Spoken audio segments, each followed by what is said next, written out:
show you something rather charming that's here at St Nicholas, Montgomery, and that is these. These are the wonderful misericords here. So these are a seat for the clergy, whereby the members of the clergy would sit here in the chancel during really rather long services with the congregation through there behind the rood screen in the nave.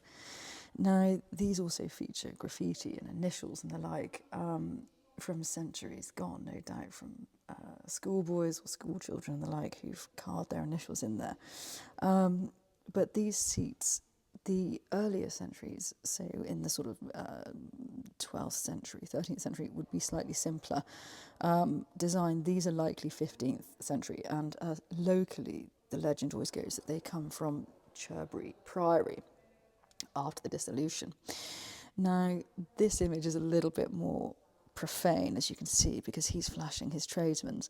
But a lot of them would feature biblical scenes, families of note, things like this, whereby families would, sort of offer a little bit of money to be immortalised by the carpenter forever.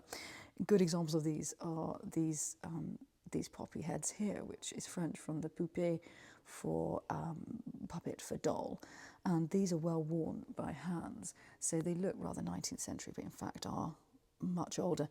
There was a renaissance of them in the 19th century, and they would start to often depict figures from local legends and things like that. It was quite a popular thing. So Shropshire has some good examples of those.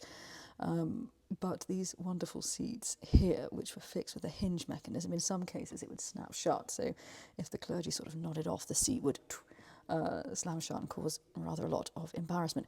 Also, you've got here the designs on the French misericords were a little simpler either side. The British design tended to have a sort of more convoluted design on the side as well, and it was said that that's how you could recognise where you were. Maybe if the journeyman had woken up a little worse for wear in a church, he would know where he was by the misericords.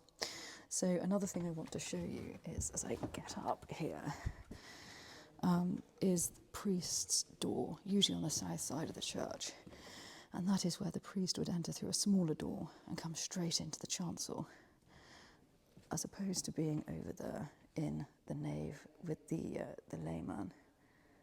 So here we go, the beautiful St Nicholas in Montgomery, home to not only the robber's grave, famously, but these very charming misericords.